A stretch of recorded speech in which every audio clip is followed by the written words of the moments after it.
वचन के लिए तैयार है हम लोग।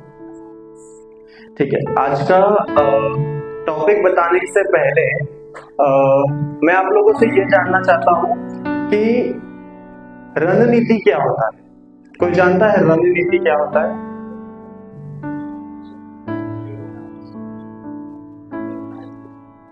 साजिश। ऐसी दिमाग में आता है सबसे पहले रणनीति, जब हम सोचते हैं ना ऐसे दिमाग में आता है साजिश। और कुछ बोल सकते हैं रणनीति के बारे में? क्या होता है रणनीति? हाँ, प्लानिंग। तो आज हम वही सीखने वाले हैं, रणनीतिक जीवन। क्या रणनीति गलत है? जैसे प्रतीक ने बोला साजिश, क्या रणनीति गलत है?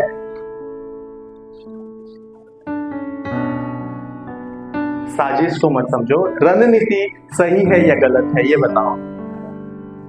सही है या गलत है? रणनीति बनाना, मैं आपको इंग्लिश में उसका मतलब बताता हूं, उसको बोलते हैं स्ट्रैटेजी। ठीक है, उसको बोलते हैं स्ट्रैटेजी।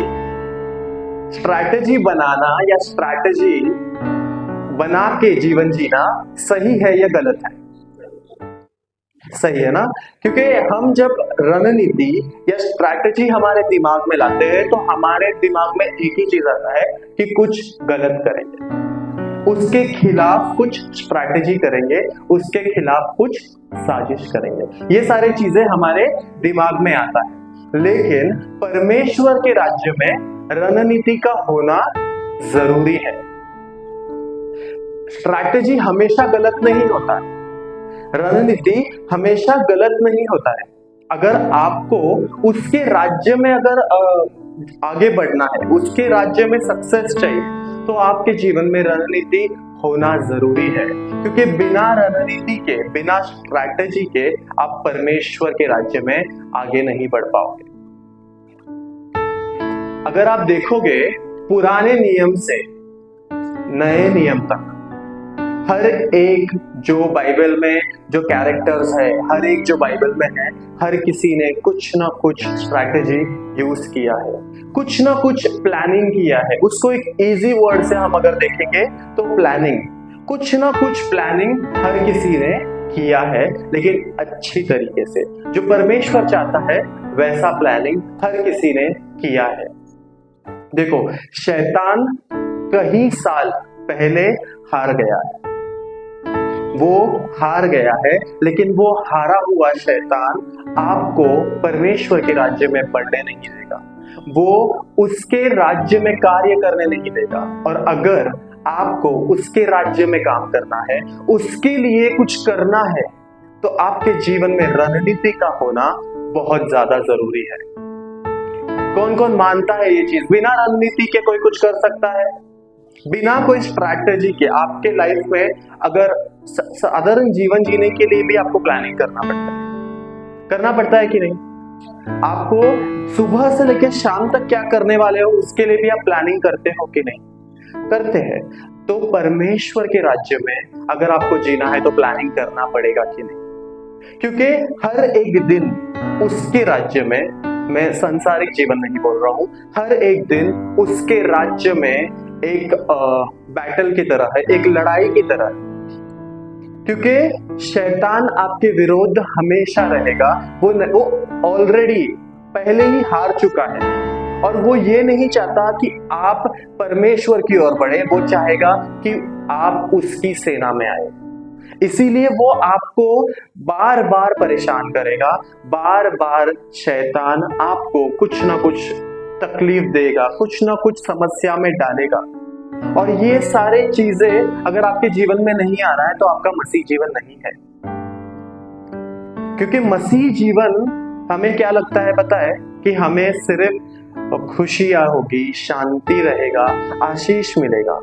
अगर आप प्रभु यीशु मसीह के पास आ रहे हो ये सारी चीजें मिलेंगे, लेकिन सिर्फ ये सारी चीजें नहीं मिलेंगे। आपको हर एक दिन लड़ाई करना है, हर एक दिन लड़ाई करना है। क्योंकि आशीष तो मिलेगा, लेकिन शैतान को वो पसंद नहीं आएगा कि आप वो आशीषें लेते रहे, आप खुश रहो, वो शैतान को पसंद नहीं आएगा। तो हर एक दिन आपको लड़ना है। देखेंगे हम दूसरा कुरिन्थियों 10वां अध्याय 4 और 5।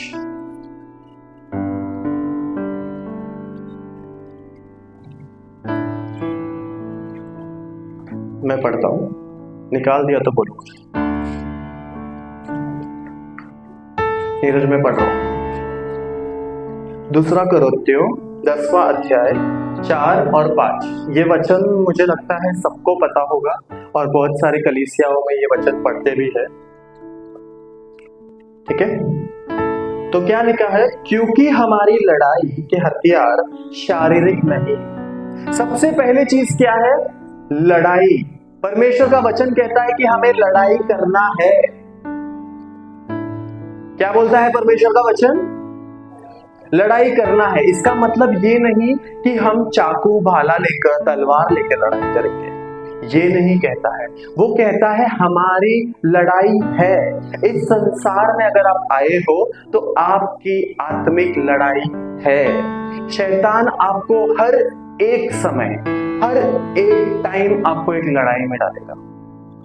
इसीलिए उसका वचन कहता है क्योंकि हमारी लड़ाई के हथियार शारीरिक नहीं पर गढ़ों को ढा देने के लिए परमेश्वर के द्वारा सामर्थ्य है। उसका वचन कहता है कि उसकी लड़ाई, हमारी लड़ाई के जो हथियार है ना, वो शारीरिक नहीं है, ठीक है, या चाकू, ये सारी चीजें नहीं है, पर ऐसा है जो गढ़ों को ढा देगा। उतना सामर्थ्य रखता है उसका हथियार। अभी गढ़ मतलब जो पहाड़ है, हमारे हथियार के द्वारा हम पहाड़ को भी गिरा सकते हैं। इसका मतलब क्या है? बड़ी बड़ी समस्याएं आएंगी, बड़ी बड़ी तकलीफें आएंगी, लेकिन उसको भी हम गिरा सकते हैं। ऐसा सामर्थ्य परमेश्वर के हथियार में है।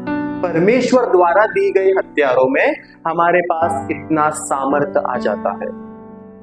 हमें लड़ाई तो करना है और लड़ाई करने के लिए हमें एक रणनीति को बनाना है। हम कैसे वो रणनीति बनाएंगे वो समझेंगे, लेकिन उसके पहले आगे का वचन में पढ़ लेता हूं। इसलिए हम कल्पनाओं का और हर एक ऊंची बात का जो परमेश्वर की पहचान के विरुद्ध में उठती है खंडन करते हैं और हर एक भावना को कैद करके मसीह का आज्ञाकारी बना देते हैं। ये क्या बोल रहा है? यह वचन में क्या बोला है कि हर एक कल्पनाएं, हर एक विचार जो हमारे दिमाग में आता है ना, वो सारी चीजों को हमें खंडन करना है। ऐसे बहुत सारी चीजें रहेंगी। यहाँ ये वचन क्या कह रहा है? मतलब हमें एक स्ट्रैटेजी बनाना है, एक रणनीति बनाना है, जिससे हमारे दिमाग में आने वाली कल्पनाएं, गलत चीज या गलत रिश्ता या ऐसा रिश्ता जो आप परमेश्वर के बातों से विरुद्ध में है, जो परमेश्वर नहीं चाहता है, वो सारी चीजों को दूर करने के लिए हमें स्ट्रैटेजी बनाना है। ये हमें यही बताने की कोशिश कर रहा है ये वचन। कल्पनाओं का और हर एक ऊंची बात का जो परमेश्वर के विरुद्ध में उठती है, उसे हम खंडन करते हैं। खंडन मतलब हम तोड़ते हैं, नष्ट करते हैं वो हर एक बात जो परमेश्वर की पहचान के विरुद्ध में उठता है। अब परमेश्वर की पहचान के विरुद्ध में क्या उठता है? बोलो, परमेश्वर के पहचान के विरुद्ध में क्या उठता है? क्या ऐसी चीज है जो परमेश्वर के पहचान के विरुद्ध में है?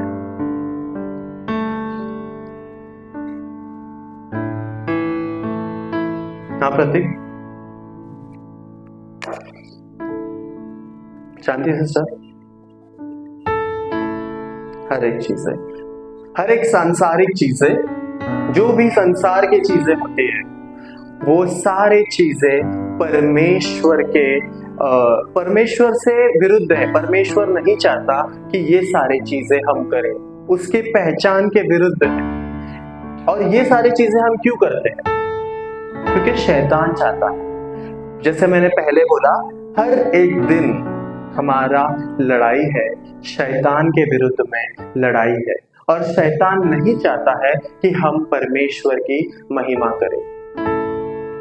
ठीक है, देखेंगे हम भी। मैं क्या करना चाहता हूं, मैं आपको समझाना चाहता हूं कि रणनीतिक जीवन कैसे जीना है या क्या क्या रणनीति हम कर सकते हैं। ये मेरे दिमाग में आया हुआ है, परमेश्वर आपको और कोई रणनीति देगा।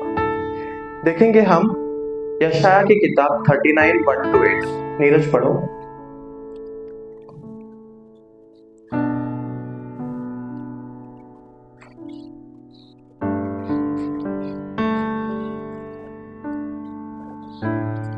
यशाया की किताब 39 उसका 1 से 8। यशाया अध्याय 39 वचन 1 से। उस समय बलदान का पुत्र मरोदक बलदान जो बेबीलोन का राजा था, उसने हिजकिय्याह के रोगी होने और फिर चंगे हो जाने की चर्चा सुनकर उसके पास पत्री और भेंट भेजी। इनसे हिजकिय्याह ने प्रसन्न होकर अपने अनमोल पदार्थों का भंडार और चांदी, सोना, सुगंध द्रव्य, उत्तम तेल और अपने हथियारों का सब घर और अपने भंडारों में जो जो वस्तुएं थी वे सब उनको दिखलाई। हिजकिय्याह के भवन और राज्य भर में कोई ऐसी वस्तु नहीं रह गई जो उसने उन्हें ना दिखाई हो। तब यशाया बस वो पढ़ते हैं तब उतना ही होगा। अभी यहाँ पे शायद हमें समझ नहीं आया होगा कि क्या हुआ है। मैं आप लोगों को यहाँ तक का स्टोरी समझा देता हूँ, उसके बाद आगे हम पढ़ेंगे। ठीक है, यहाँ पे क्या हुआ है, बेबीलोन का जो राजा था मरोदक बलदान, वो जो था वो इजराइल को कब्जा करना चाहता था। सुन रहे सब लोग? बेबीलोन के लोग जो है वो इजराइल को कब्जा करना चाहते थे। क्या करना चाहते थे? कब्जा करना चाहते थे। तो वो लोग ने बहुत सारी कोशिशें की लेकिन वो कब्जा नहीं कर पाए। लेकिन उन लोगों को, यहां ध्यान दो, उन लोगों को एक दिन ये समझ में आया कि इजराइल का जो राजा है, इजराइल का राजा हिजकिय्याह, वो बीमार था और वो बीमारी से उसको चंगाई मिल गई। तो उन लोग बहुत शॉक हो गए कि इसको चंगाई कैसे मिली। यहां तक समझ में आया है? इजराइल का राजा हिजकिय्याह वो बीमार था। क्या था? बोलो, बीमार था। वो बीमार था तो ये बात बेबीलोन को पता चला कि ये बीमार था लेकिन ये चंगा हो गया है, सही हो गया है। समझ में आया? इधर तक उनको समझ में आया कि वो सही हो गया है। उनको सबसे पहले ये शौक हो गया कि ये कैसे चंगा हुआ, ये कैसे सही हुआ है, ये फर्स्ट क्वेश्चन उनको आया था। लेकिन हिजकिय्याह राजा ने क्या किया था? उसने पाप क्षमा मांगी थी। उसने पाप किया था, उसने पाप क्षमा मांगी थी और उस परमेश्वर ने उसके पाप को माफ किया और वो चंगा हो गया था। ठीक है, इधर तक समझ में आया? क्यों क्या बोलते, कैसे वो ठीक हुआ? उसने पाप क्षमा मांगा। लेकिन वो लोग को पता था क्या? बेबीलोन के लोगों को पता था? नहीं पता था। वो लोग को यह जानना था कि कैसे क्या ठीक हुआ। हम लोगों के दिमाग में आता है ना कि बाजू वाले के घर में ये चीज आया है, कैसे आया? कोई काम पे ही नहीं जाता उनके घर पे, कैसे क्या उनके घर पे वो सारे चीजें आ गई, दिमाग में आता है ना हमारे। उसी तरीके से बेबीलोन के लोगों को दिमाग में ये आया कि वो राजा कैसे चंगा हुआ है। इसलिए उन्होंने क्या किए, खुश करना था उनको, इजराइल के राजा हिजकिय्याह राजा को खुश करना था। इसलिए बेबीलोन से उन्होंने अच्छी अच्छी भेंट वस्तुएं भेजी, अच्छी अच्छी चीजें भेजी ताकि उसके मन को पिघला सके और वो बता दे। ठीक है, जैसे कभी कभी हम भी ऐसा करते हैं ना कि कोई गुस्सा हो जाता है, कुछ हो जाता है तो कुछ अच्छी अच्छी चीजें दे देते हैं और उसको हम मना लेते हैं। उसी तरीके से बेबीलोन के लोगों ने अच्छी अच्छी भेंट वस्तुएं भेजी, जो चाहिए था बहुत सारे गिफ्ट्स भेजा उसने और हिजकिय्याह राजा को। और उसके बाद वो खुश हो गया, हिजकिय्याह राजा खुश हो गया। उस समय बेबीलोन का जो राजा है वो इधर आया था और बेबीलोन के सारे लोग आए थे, थोड़े बहुत लोग आए थे, मतलब यहाँ पर आए, इजराइल में आए। और जब आए तो उसने क्या किया, हिजकिय्याह राजा ने उसके दरबार के हर एक चीज उसने दिखा दिया। कि ये मेरे पास है, ये मेरे पास है। उसके अंदर उसका सोने का जगह, खाने का जगह, हर एक जगह उसने बता दिया। उसके महल में क्या कुछ नहीं है, सब कुछ उसने बता दिया। जो शायद उस राज्य में रहने वाले लोगों को नहीं पता था, वो सारी चीजें वो राजा हिजकिय्याह खुश होके इज़राइल के लोगों को बता दिया। यहां तक सबको समझ में आया है? पक्का? यहां तक हमने क्या सीखा है कि हिजकिय्याह राजा ने बेबीलोन के लोगों को सब कुछ बता दिया है, क्योंकि वो खुश हो गया था, वो प्रभावित हो गया था वो जो गिफ्ट्स उनके पास आए थे। ठीक है, लेकिन जब उसने अपने राज्य के सारे चीज बताए तो ये परमेश्वर को पता चला और यशायाह के द्वारा बातें की। आगे पढ़ेंगे। तब यशायाह नबी ने हिजकिय्याह राजा के पास जाकर पूछा, वे मनुष्य क्या कह गए और वे कहां से तेरे पास आए थे? हिजकिय्याह ने कहा, वे दूर देश से अर्थात बेबीलोन से मेरे पास आए। फिर उसने पूछा, तेरे भवन में उन्होंने क्या क्या देखा? हिजकिय्याह ने कहा, जो कुछ मेरे भवन में है वह सब उन्होंने देखा है। मेरे भंडारों में कोई ऐसी वस्तु नहीं जो मैंने उन्हें न दिखाई हो। तब यशायाह ने हिजकिय्याह से कहा, सेनाओं के यहोवा का यह वचन सुन ले। ऐसे दिन आने वाले हैं जिनमें जो कुछ तेरे भवन में है और जो कुछ आज के दिन तक तेरे पुरखाओं का रखा हुआ तेरे भंडारों में है, वह सब बेबीलोन को उठ जाएगा। यहोवा यह कहता है कि कोई वस्तु ना बचेगी। जो पुत्र तेरे वंश में उत्पन्न हो, उनमें से भी कई को वे बंधुआई में ले जाएंगे और वे भूजे बनकर बेबीलोन के राजभवन में रहेंगे। हिजकिय्याह ने यशायाह से कहा, यहोवा का वचन जो तूने कहा है वह धनी ही है। फिर उसने कहा, मेरे दिनों में तो शांति और सच्चाई बने रहेगी। आमीन। अभी क्या हुआ है? हमने कहां तक देखा कि उसने अपने दरबार के सारे चीजें बता दी है। जब ये चीज परमेश्वर को पता चला तो यशायाह नबी को वहां पर भेजा।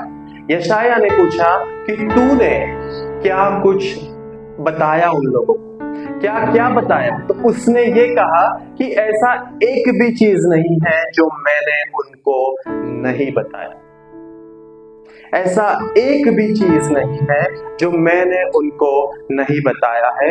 हर एक चीज मेरे दरबार में जो कुछ भी है सब कुछ मैंने बता दिया है। हमें शैतान को ना हमारी ताकत और हमारी खामी कभी नहीं बतानी। हमें शैतान को देखो कैसा हो जाता है, कभी कभी आपसे बहुत क्लोज हो जाता है ना, कोई बहुत करीब हो जाता है, आप उसके साथ सब कुछ बताने लग जाते हैं। होता है ना, हम सब कुछ बताने लग जाते हैं, हमारी खामियां बता देते हैं, हमारी ताकत बता देते हैं, और कभी कभी उसी खामियां को वो लोग हमारे पर हथियार के समान यूज करते हैं। होता है ऐसा? हमारी जो खामियां है, जो हमारा वीकनेस है, वो लेकर उन लोग हमारे खिलाफ लड़ते हैं या हमारे खिलाफ बातें करते हैं और हमें दबाने की कोशिश करते हैं। यहाँ पर हिजकिय्याह राजा ने भी वही किया। उसने अपने दरबार के सारे ताकत भी बता दी और सारी खामियां भी उसने बता दी कि मेरे पास क्या है। उससे वो पता चल गया उसको कि उसके पास क्या नहीं है। उसके पास 10 घोड़े हैं तो उसको पता चल गया 10 घोड़े हैं, मैं 15 घोड़े लाऊंगा। मैं एक एग्जाम्पल दे रहा हूं आप लोगों को कि उसके पास क्या है वो पता चल गया है। शैतान को हमने खुद से बता दिया कि ये मेरी ताकत है, ये मेरी खामियां है, ले मुझे मार।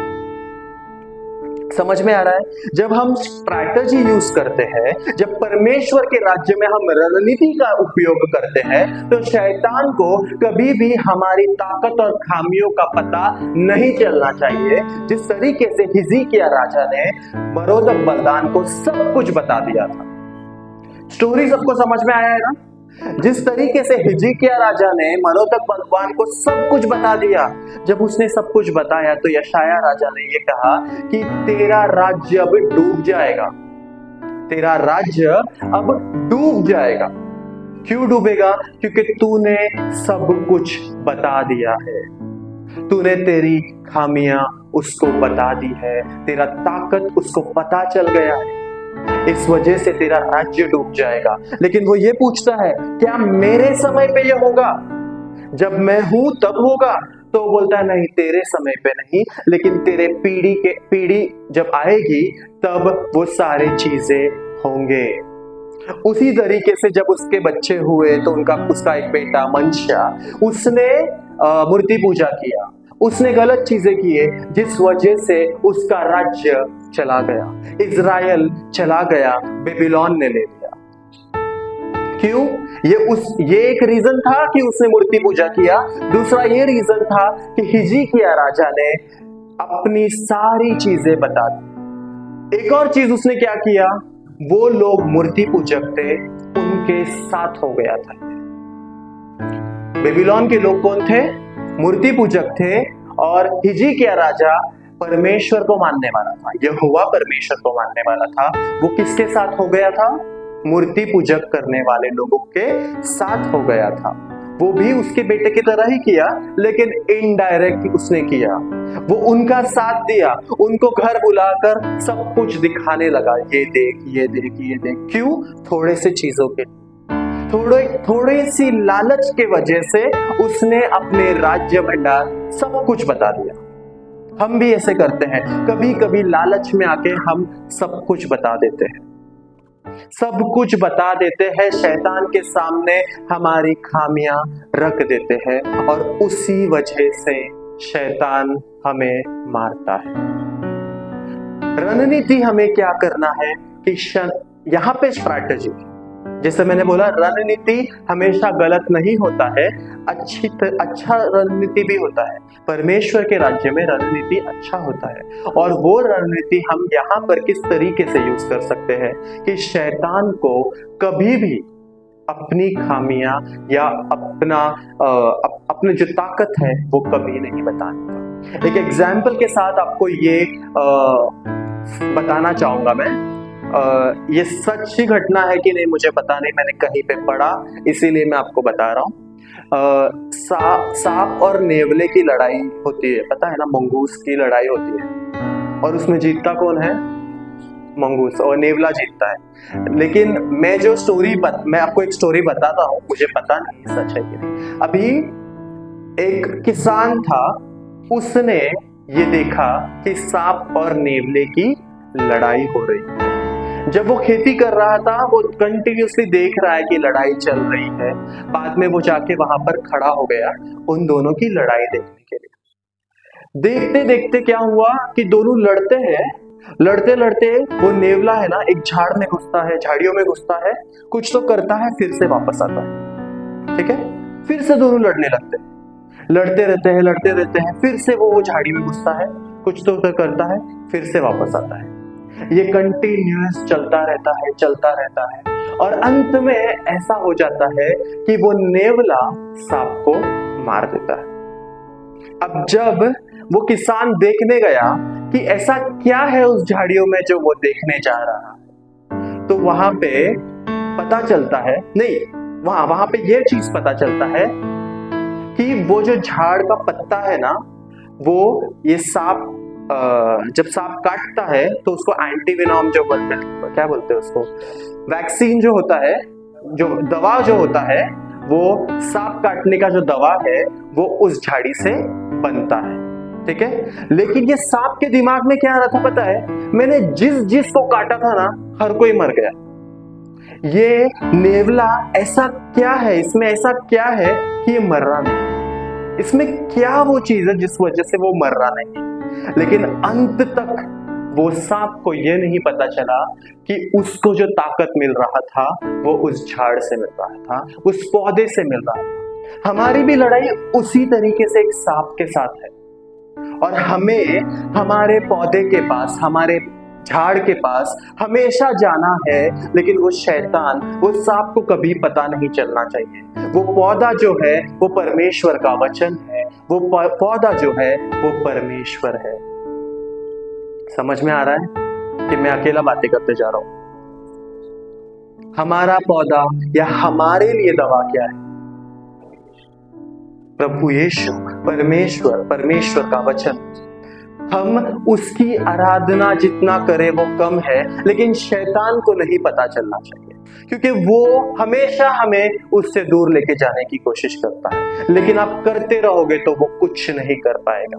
वो जिस तरीके से वो नेवला वो दवा लेकर वो दवा खा खा के आ रहा था, सांप को पता भी नहीं चला।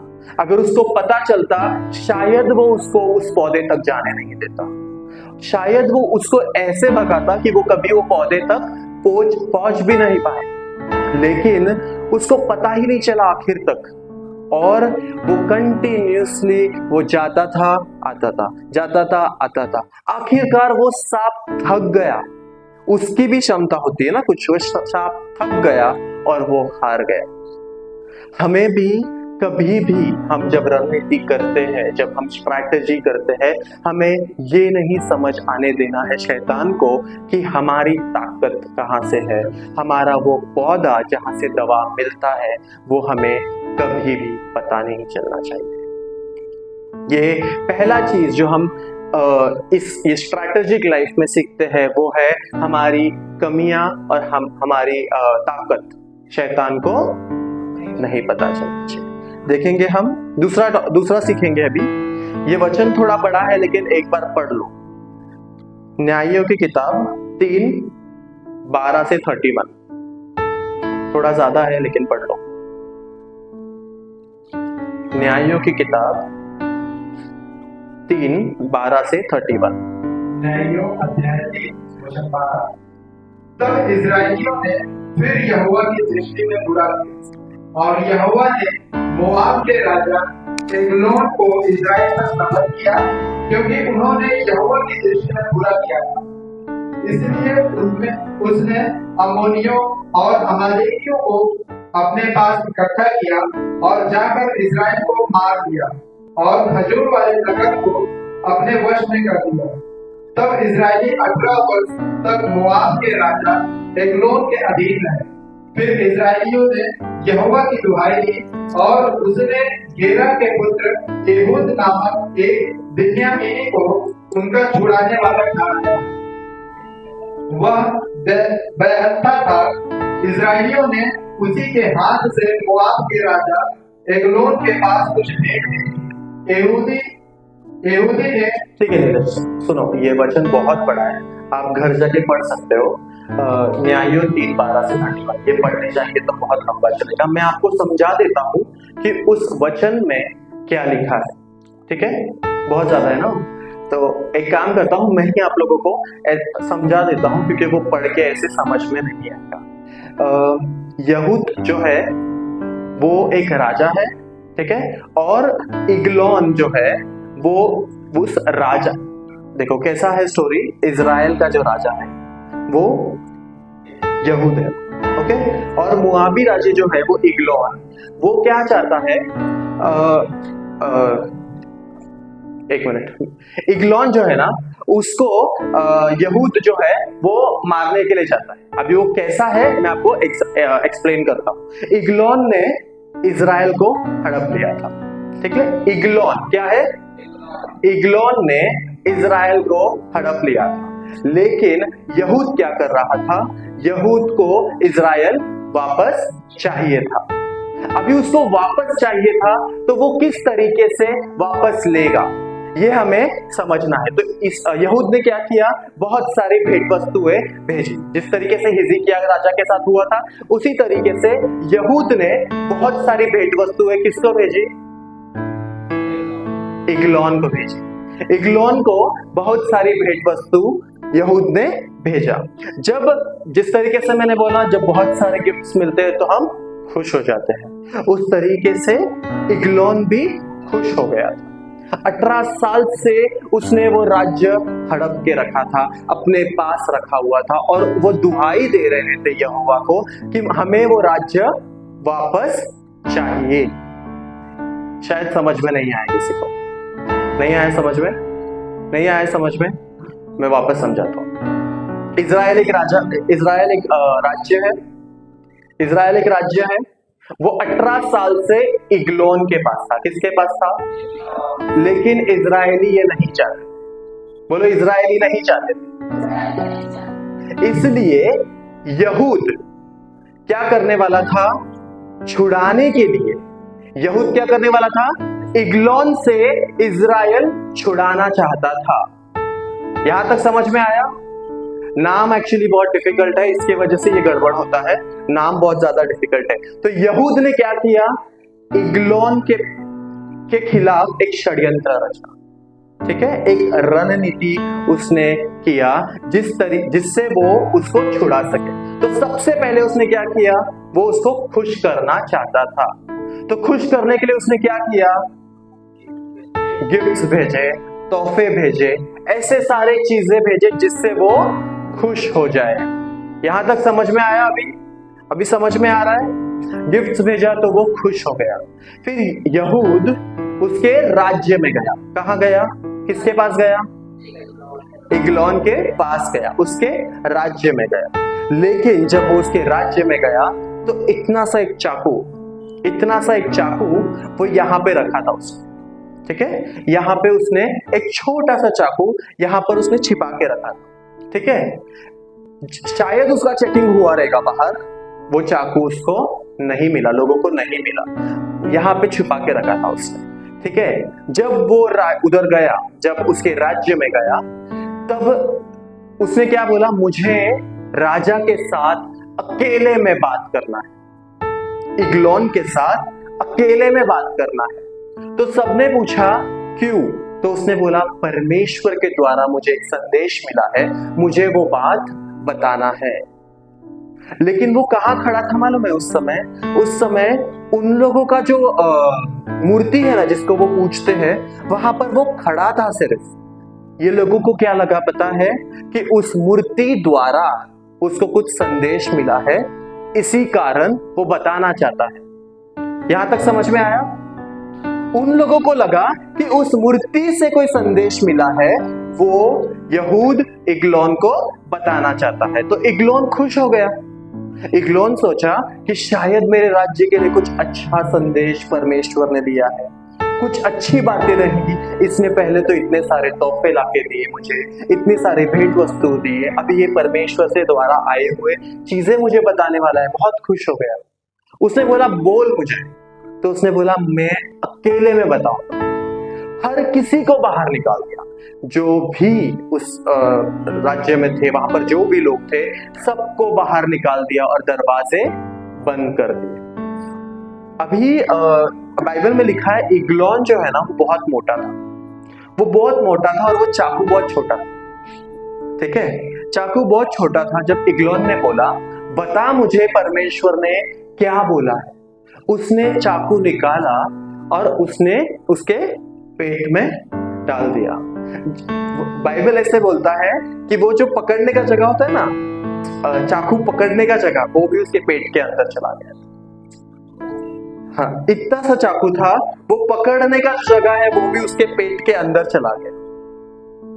और वो अंदर से, वो खिड़की से उतर गया, छज्जे से उतर कर बाहर चला गया।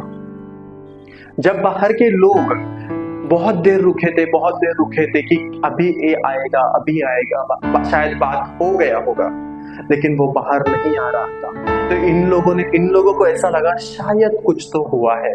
और इन लोगों ने जब दरवाजा खोला तब पता चला कि वो राजा मर गया है। उसने किस तरीके से रणनीति को अपनाई, क्योंकि उसको इजराइल राज्य फिर से लाना था। उसने किस तरीके से रणनीति अपनाई। उसके बाद वो अपने लोगों के पास गया और उनकी पूरी सेना यहाँ पर आई, और जब यहाँ पर युद्ध हुआ तो इनके 10,000 लोगों को उसने मार दिया था। क्योंकि राजा, जब एक लीडर नहीं होता है ना, तो प्रजा कुछ नहीं कर पाती। शायद प्रजा बहुत ताकतवर भी हो, जब लीडर नहीं रहता है, क्योंकि क्या बोलते हैं, डिसिप्लिन नहीं होता है, उनको पता नहीं किस तरीके से करना है। वो आज तक वही चीज कर रहे थे जो लीडर बोल रहा था। अभी like ही मर गया, उनका राजा ही मर गया, उनको पता नहीं अगला क्या करना है, इसलिए उनके 10,000 लोग मारे गए। उसने बुद्धिमानी से कार्य किया वहां पर, उसका बुद्धि उसने यूज किया। हमें भी हमारा बुद्धि का इस्तेमाल करके परमेश्वर के राज्य में विजय पाना है। शैतान के खिलाफ विजय हम कैसे पाएंगे? हमें जिस तरीके से यहूद ने बुद्धिमानी का इस्तेमाल करके उसने इज़राइल को वापस लाया, उसी तरीके से हमें अपना बुद्धि इस्तेमाल करके परमेश्वर के राज्य को बढ़ाना है, परमेश्वर के लिए कार्य करना है। अलग अलग तरीके से हमारा बुद्धि का इस्तेमाल करना है, क्योंकि परमेश्वर के राज्य में हमें काम करना है तो बुद्धि का इस्तेमाल करना जरूरी है। लेकिन वो बुद्धि हमें परमेश्वर की ओर से ही मिलती है। परमेश्वर की ओर से बुद्धि मिलेगी, लेकिन इस्तेमाल हमें करना है। वो आपके सामने खाना देगा, खाना हमें है। वो आपको बुद्धि देगा, लेकिन इस्तेमाल हमें करना है। वह आपको ये भी नहीं बोलेगा कि बेटा ऐसा कर वैसा कर। जिस तरीके से यहूद ने अपनी बुद्धिमानी का इस्तेमाल करके इज़राइल को वापस लाया, उसी तरीके से हमें भी हमारी बुद्धिमानी को का इस्तेमाल करके परमेश्वर के राज्य में काम करना है। हालेलुया। सो रहे तो बोलो हालेलुया। सो रहे तो बोलो हालेलुया। Hallelujah, hallelujah. नींद आ रही है ना? इसके लिए तो सो रहे तो बोलो हालेलुया, तो हालेलुया बोलते हैं। हालेलुया, ठीक है। उसके बाद क्या हुआ? यहूद ने 10,000 लोगों को लाकर 10,000 लोगों तक मार दिए, और 80 साल तक वो राज्य उनके पास था। 80 साल तक वो राज्य उन्हीं के पास था, कुछ नहीं कर पाए। किस तरीके से बुद्धिमानी या बुद्धि का उपयोग करके यहूद ने उस राज्य को वापस लाया। हमें वो समझना जरूरी है कि किस तरीके से क्या क्या रणनीति परमेश्वर के राज्य में हमें करना है कि परमेश्वर का राज्य बढ़े, या परमेश्वर जो चाहता है वो हम करें। आमीन।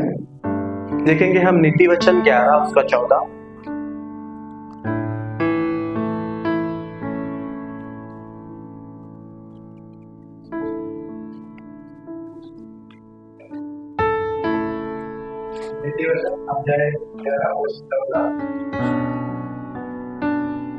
जहाँ बुद्धि की युक्ति नहीं, वहाँ प्रजा विपत्ति में पड़ती है। आमीन। परंतु जहाँ बुद्धि जहाँ हम इस्तेमाल नहीं करते हैं, वहां पर प्रजा विपत्ति में पड़ती है। परमेश्वर का वचन खुद कहता है कि खुद के बुद्धि का इस्तेमाल करो, नहीं तो प्रजा विपत्ति में पड़ जाएगी। हमारी बुद्धि का इस्तेमाल करना है, हमें एक रणनीति का इस्तेमाल करना है। जिस तरीके से यहूद ने बुद्धि का इस्तेमाल किया, उस तरीके से हमें भी हमारे बुद्धि का इस्तेमाल करना है। आमीन। प्रभु यीशु मसीह ने भी यही चीज किए थे। जब आपको पता है, लोगों ने पूछा था कि केसर को पैसा टैक्स देना जरूरी है कि नहीं? कर्ण टैक्स देना जरूरी है या नहीं? तो प्रभु यीशु ने जवाब क्या दिया था? जो कैसर का है वो कैसर को दो, जो प्रभु का है वो प्रभु को दो। प्रभु ने वहां पर ज्यादा कुछ नहीं बोला था। प्रभु ने सिर्फ बुद्धि का इस्तेमाल किया, बोला इनके साथ बात करके फायदा नहीं है, तुमको देना है। जो मेरा लगता है तुम्हें दे दो, जो उसका लगता है तू उसको दे दे। उनके साथ बहस करना प्रभु को जरूरी नहीं लगा। उस प्रभु ने भी वहां पर बुद्धि का इस्तेमाल किया। उसने भी बोला कि इन लोगों के बीच में मुझे बात करके फायदा नहीं है, इसीलिए बोला जो कैसर का है कैसर को दो, जो परमेश्वर का है वो परमेश्वर को दे दो। फिर लोगों ने परमेश्वर को यह भी पूछा था कि आपको अधिकार किसने दिया है चंगाई करने के लिए, ये सारी चीजें करने के लिए आपको अधिकार किसने दिया? तो प्रभु ने आंसर क्या दिया था?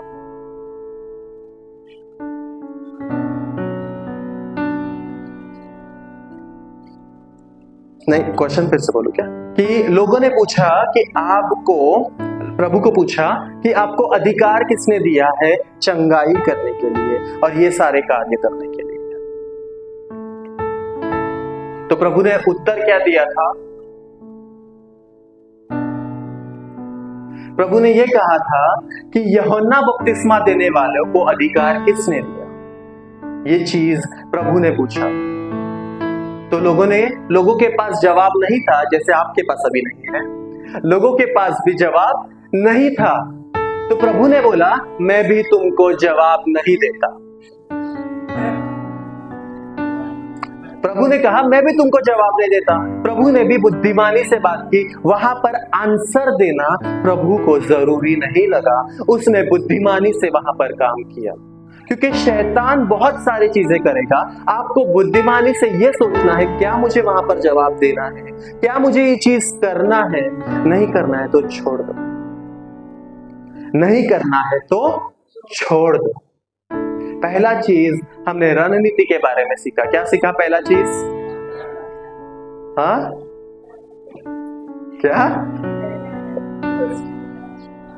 पहला चीज रणनीति के बारे में हमने क्या सीखा था कि रणनीति किस तरीके से हम करना चाहिए। हाँ, पहला चीज बोला तो सब रणनीति बोलते वापस।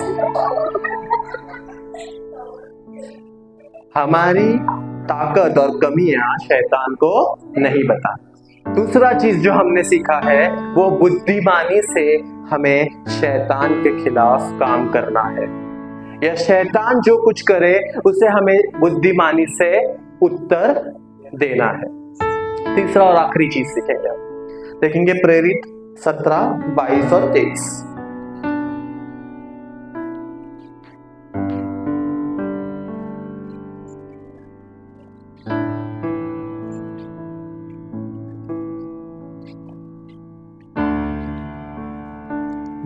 अध्याय 22, 17 वचन 22। तब पौलुस ने अरियुपगुस के बीच में खड़े होकर कहा, हे एथेंस के लोगों, मैं देखता हूँ कि तुम हर बात में देवताओं के बड़े मानने वाले हो। क्योंकि मैं गिरते हुए जब तुम्हारे पूजने की वस्तुओं को देख रहा था तो एक ऐसी पेजी पाई जिस पर लिखा था, अनजाने ईश्वर ने दी है, इसलिए जिसे तुम बिना जाने पूछते हो, मैं तुम्हें उसका समाचार सुनाता हूँ। आमीन। ये स्टोरी मैं आप लोगों को बताता हूँ, ये तीसरी स्टोरी, ठीक है। पौलुस, अभी मैं पूरा इससे नहीं बताता हूँ, एक यहाँ के लोग यहाँ पे समझाता हूँ। समझो यहाँ पर पौलुस आया है, ठीक है। सुन रहे हो सब लोग? चक्कू सुन रही है? समझो यहाँ पर पौलुस आया है, ठीक है, और हम किसी मूर्ति की पूजा कर रहे हैं, या हम किसी चीज की पूजा कर रहे हैं जहां पर लिखा है अनजाने ईश्वर, अनजाना ईश्वर। पौलुस यहाँ पर आया है। वहां के लोग, समझो हम ही है, यहाँ के लोग क्या करते थे पता है? नई नई बातें सुनते थे और दिन भर कुछ नहीं करते थे।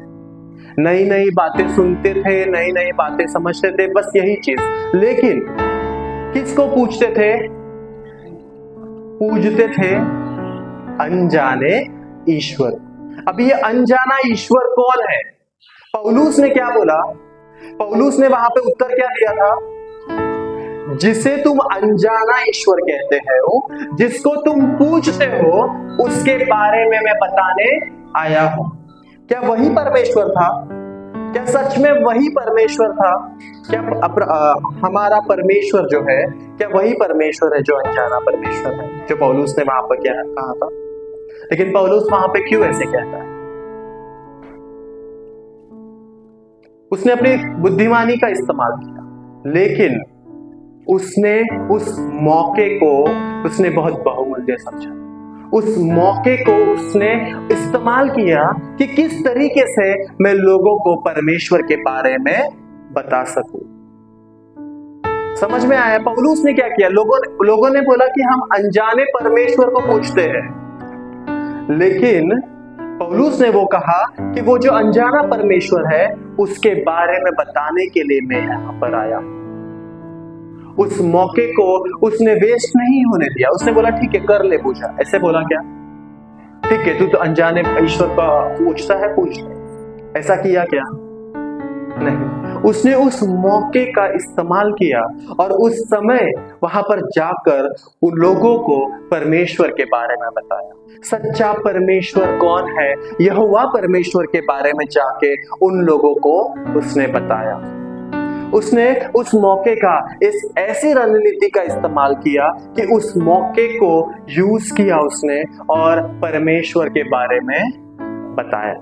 हमारे जीवन में भी ऐसे बहुत सारे मौके आते हैं, बहुत सारे ऐसा टाइम आता है जब लोग अनजाने परमेश्वर के बारे में हमारे से बातें करते हैं, लेकिन हमें डर लगता है कि हम सच्चे परमेश्वर के बारे में कैसे बताएं।